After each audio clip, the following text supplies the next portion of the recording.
Welcome back to News Talk. Remember when White Flint Mall was the place to shop, particularly in Montgomery County? Those days long over. Jonathan O'Connell of the Washington Post joins us with that in just a couple of moments. First, though, let's get back to our conversation with Lee Drutman. At issue, the value of presidential debates. You've said something interesting in the last segment, Lee, that I want to pick up on now. When you talk about And of course, we're going to have presidential debates. We're going to have them this cycle. We're going to have them in the primary, in the general, and we're going to have them in future cycles. But you said something interesting. Is it possible to put candidates for president through a sort of crisis simulation, the likes of which you said a moment ago is fairly common in the corporate world? Yeah, well, and look, I think what we want to see is how presidents react in moments of surprise when it's not clear what the right answer is to pander to the base or something they've already thought through. So say suddenly they get a report that a bus is blown up in Chicago and ISIS is claiming responsibility. How do you reason through that? Suddenly a bunch of banks go insolvent and rely on FDIC insurance. How do you think about what to do? And how do you watch that play out in real time as different people respond? So what I think we ought to do, and I think this would make great reality TV, and it would be as entertaining, if not more entertaining, than the Donald Trump show that was the last debate, is create a crisis situation, get a bunch of people who have worked in administrations or been involved in these issues to play roles and watch the presidents work through this by asking questions and then figure out what should their response be. At the end, they make a speech, and we can have cameras rolling the whole time. It can be edited. All the footage can become live, and then we can spend weeks debating how they reasoned through that and what they decided, not whether Rubio looked relaxed or Bush looked limpid or whatever we want to talk about. And it's easy to imagine the majority of candidates saying in the scenarios you provide, I would call in my advisors and I would consult with them. Well, that's going to be fairly weak tea the first time we hear it, and when the seventh guy says it, we're going to be searching for that ejector seat button. So that would be an opportunity for those who have real experience and real thoughtfulness within them, an opportunity to shine and to rise above the crowd. And call in your advisors. I think we should allow them, because part of when we're electing a president, we're also electing the advisors around them. Most of being president is delegating to other people. So I want to know who their advisors are and what questions they ask of them, or who else they would call. Right? It's the old saw in journalism: show, don't tell. So I want them to show.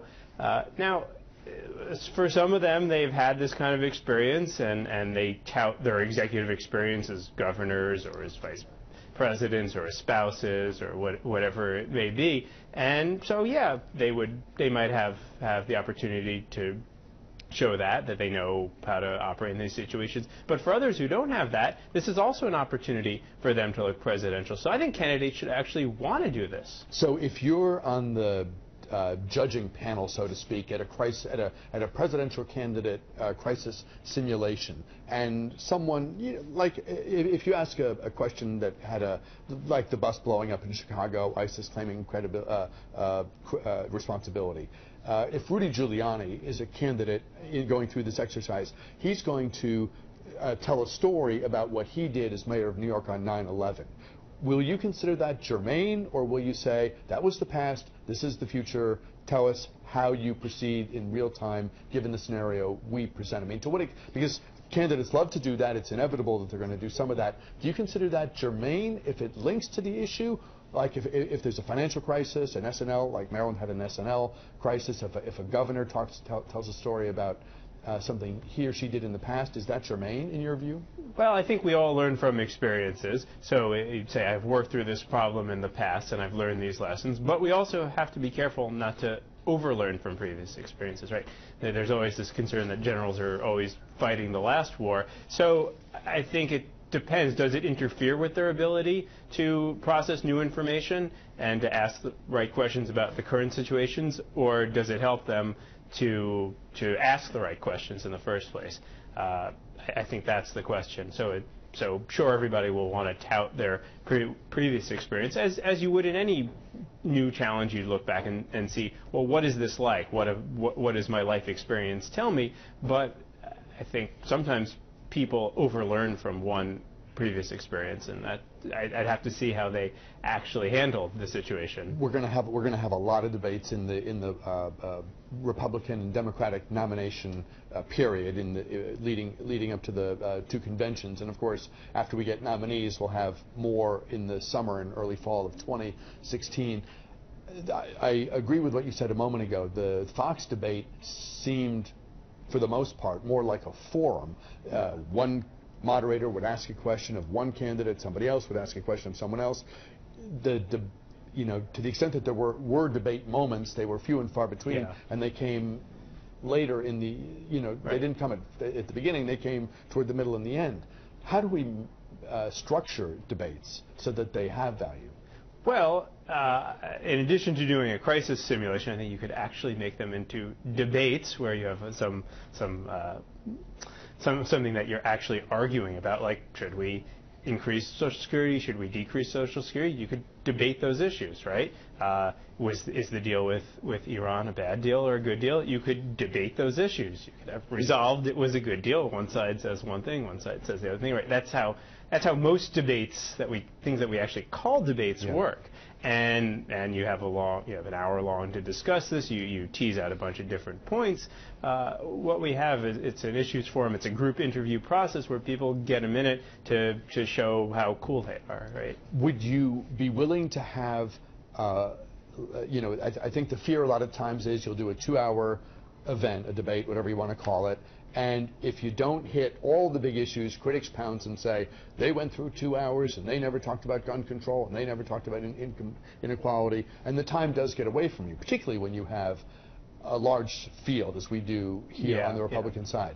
Would you be willing, would your counsel be, let's do fewer topics, go deeper on each one, even if it's going to mean, even if it's likely to mean, there are big topics we're just not going to get to each time? Yeah, I think that's how the initial Kennedy-Nixon debates. There were 4 debates. It's scheduled to do different topics, right? I mean, in the main presidential debates, there's one on domestic, one on foreign policy, right?